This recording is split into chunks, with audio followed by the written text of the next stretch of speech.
What's up, everybody? Welcome to Podcast Now. I'm Alex, and in this video, I want to talk about the Assassin's Creed presentation at Ubisoft Forward. Talk about the strengths, talk about the weaknesses. There were definitely those, not just in the Assassin's Creed showcase, but in the entire Ubisoft Forward event. When it comes to the Assassin's Creed thing, here's where I stand. Mirage has always been very appealing to me. I've been very interested in it. I think the trailer knocked it out of the park. It was a very good trailer. The issue, of course, is that it's just a trailer. And Assassin's Creed trailers generally are extremely good. The issue is, of course, how the game is going to feel. Now, the talk around the game is that it is that bridging the gap between old and new, like Assassin's Creed 1-like stuff, and Assassin's Creed Origins, Odyssey, Valhalla. That's great. That's great. And I wanted to see that, right? So while I would, I guess, overall give Mirage like a positive grade from the trailer's perspective, and then also from just what we've heard behind the scenes, I also want to give it major negatives for a couple different things. I'm not going to sit here and say, you know, if the game comes out next year in October, I want a release date now. I'm not here to say that, all right? If the game releases October 15th next year, you don't need to give the date now. But to show a trailer, a good trailer, but just a cinematic trailer, to say the game comes out next year without giving I guess like a fall, winter, spring, summer, without giving one of those, without showing actual gameplay, without assumingly nobody's been able to actually touch this game, and to say that you can pre-order the game and also you can get the collector's edition is the biggest argument for why you should not pre-order games, right? I've kind of harped on this before. I'm not the first. I'm definitely not the last. I'm not the only one to talk about pre-orders. I'm mainly, I'd say overall, I do break my own rules sometimes, but I'm pretty against generally pre-ordering games. And this isn't the only reason why I don't, but this is a good reason why to not pre-order a game. That's disturbingly bad, in my opinion, that they would even think that's a good idea. That's like, just give me your money now. We don't have a product for you. We're not even going to show you the product. Like we have it, but it's coming out next year. We're not going to tell you when. Again, I'm not demanding a date, but we're not going to tell you specifically when. We're not going to give you any kind of gameplay. You don't really know what this game even is, and we're going to let you pre-order it and even buy our statue and a lot of other things right now. That is despicable, to be quite honest with you. I really don't see how you look at that as a positive thing. And from, Ubisoft, Skull and Bones, the presentation, talked about how they're listening to feedback. Can you actually do that, please? Because I think you have it with Mirage. I actually do think Mirage will be a pretty good game. That's just a prediction. But when you do this other stuff, you definitely hurt your overall image, which is kind of important that you don't do that. As for the rest of the stuff, I mean, again, in terms of like what you're expecting from it, it kind of was what I thought we would get. Like, we barely got anything for the Japan one, but it looked good. I'm not here, and I'm not going to, and you have every right to do it, to be the opposite of me or whatever. As long as you respect me, I respect you. I'm not going to sit here and say, oh, I'm going to start criticizing the Japan one based off of, 15 seconds of a trailer. Could it be bad? Oh, absolutely. Could it be great? Sure. Could it be a Ghost of Tsushima clone? Sure. Whatever. But in terms of what I expected them to show, fine. It was fine. It got the message across that they do listen in a sense. They do know people wanted that, and they're going to give it to us. I like the idea of having a sword and a hidden blade. That is a generally really good idea.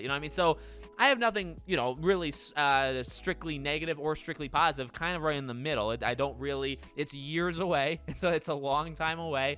And then obviously the Witch Hunt era game, we literally saw the logo, and it, obviously we know what it is because of the rumors, and then kind of because of what you see in the, again, 15-second trailer. And they also talk about it being very different, right? This is going to be a very different Assassin's Creed. Now, I think when you hear that, I'm pretty sure, based off the rumors, the very different is because it's almost going to be like horror. Like, it's going to be a very dark game. Not necessarily like the style of the game is going to be different from Assassin's Creed games, but the tone, the atmosphere, that stuff will be, massively different. So you had that. Obviously, you had the Assassin's Creed Infinity linking them together. Honestly, one of the brighter spots, even if it was just a tease, is that they're investigating how to make online work. Now, online, honestly, I really liked the very old-timey, all the way back to Assassin's Creed, 2 Brotherhood, era.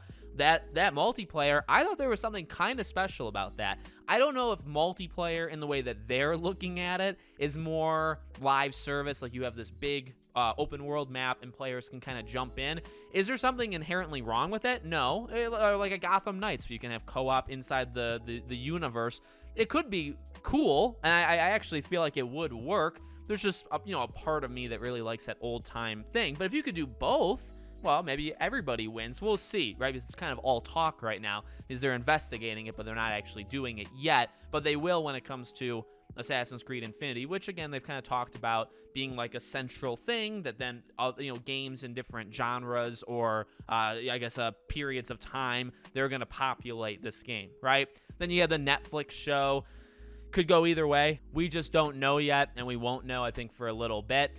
And then, of course, you have the mobile game. Now, the thing with the mobile game, right, is this needs to stop. Mobile gaming, not, I guess, mobile gaming in general, but this push from the gaming industry that we've seen at the Ubisoft show and also yesterday at the Disney Marvel showcase, we need to stop before it's too late, even though it probably already is. But, I mean, generally, look, you make Assassin's Creed game for mobile, whatever. I'm not going to play it. I don't play mobile games. That's just me. If you do, fine.